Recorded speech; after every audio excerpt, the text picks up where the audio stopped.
Hi there, I'm back for the last section of our how to create boundaries as a entrepreneur or a business owner. And we're going to go on a little tour of my office because this video is all about how to create success in your spaces and set your spaces up for success. Remember when I told you that I used to work in corporate America? And in corporate America, I was getting zapped. My energy was getting zapped all the time, and I just didn't understand what was going on. One of the things I used to do all the time was I would shut my door. And I did not realize until I became a little bit more aware about energy and being an empath, is that shutting my door was actually creating a boundary to the outside world. And without knowing it, I was listening to what my body needed. And I was creating boundaries in my life to be able to focus and get my work done. So this series is all about eliminating that negative energy coming into our spaces and creating boundaries.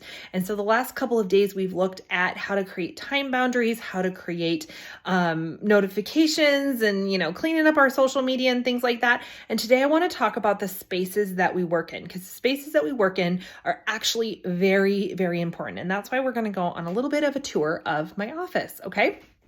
So first of all, I want to make sure that my spaces are clean. Okay. And what does that mean? It means that they're sort of kind of picked up. I am not the biggest neat freak in the planet, but I do know that when we have clutter around and we have things in our spaces, it can affect our energy and our ability to work.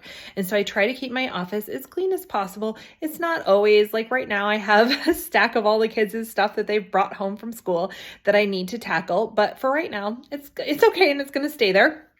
But I also want to set my spaces up for success. So a couple of things that I do, and I tell my kiddos this, and everybody in the family knows it, is that I have working hours when these doors are shut. Okay. So I actually love where I work. I have this beautiful view out into my cul-de-sac, but the room in which I work is kind of set up as a formal dining room area. Okay. So it doesn't have definite doors on it. So when mommy's working, these doors are shut and the curtain is closed. This means mom's doing business and you stay out. And if you need anything, you go find your dad or you figure it out, especially if you hear me talking because I'm on a phone call or I'm doing a video like this, okay? So you can create those same boundaries, especially because most of you that are watching this, you're women, you're moms, and you've got kiddos that are at home. Let them know when your working hours are instead of trying to do things all the time. It's distraction, it's bringing your energy down, and all the things that we've been talking about for the last couple of weeks. You can shut your door. You can create a space, whatever that looks like for you. Okay. Now, the next thing that we're going to do is I'm going to come over and you're going to see that I have my little crystals and oils collection over here. And I always have my essential oils in my diffuser. Essential oils can help us stay focused. This morning, I have spearmint and tangerine, which is very uplifting, spearmint is also for communication. I knew I needed to do a lot of videos today, and I wanted to make sure the words from my heart were getting out in a way that you understood them. So I have spearmint in, I have tangerine that keeps me vibing high, and I also have fennel, which is for responsibility because, I want to make sure I'm doing what is responsible and getting all of my work done for today so I can go have fun with my kids in a little bit. I'm also going to be sending you one of my favorite energy clearing diffuser blends tomorrow. So get ready for that. But I'm going to have my essential oils going on. I've got a Himalayan salt lamp. I've actually got 2 of them in my office that's set up. I have some of my crystals that I have going on.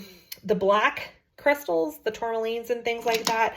And like this, these are really good to attract the negative energy. So if you're on that Zoom call, because we still have to be on the Zoom call. We still have to be on some of this stuff. And so those crystals they're going to pull in that negative energy instead of you. Okay. Especially if we set the intention that that's what they're going to do. I have my little oil stash around here. And then a couple of other things I have is that I often have a candle burning, okay? Now, some of you might go, well, Katie, you talk about not using candles a lot with your essential oils.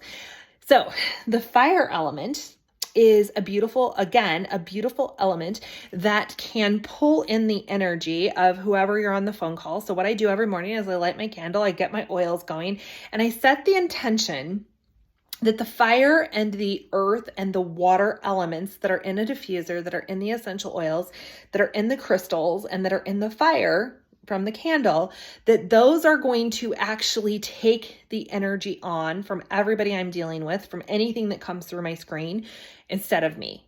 Okay. So that's creating a boundary around myself. You can also use tea tree on yourself if you've got a extra difficult conversation you need to have, or you're going to be hopping on a Zoom or something like that.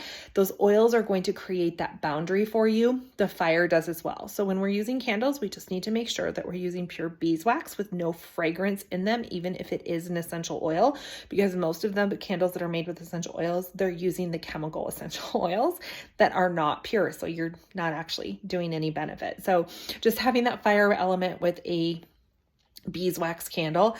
And then I also just have, it's just my little desk. There I am. You can see me doing this little video.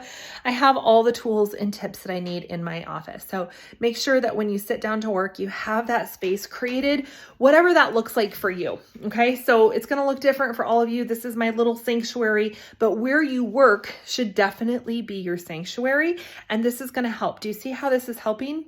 Do you see all of the things that we've been doing the last couple of days? We've created sanctuary in everything we're doing. So I hope these tips help you. And I would love for you to send me a picture of your little sacred space that you are using to create your magic in.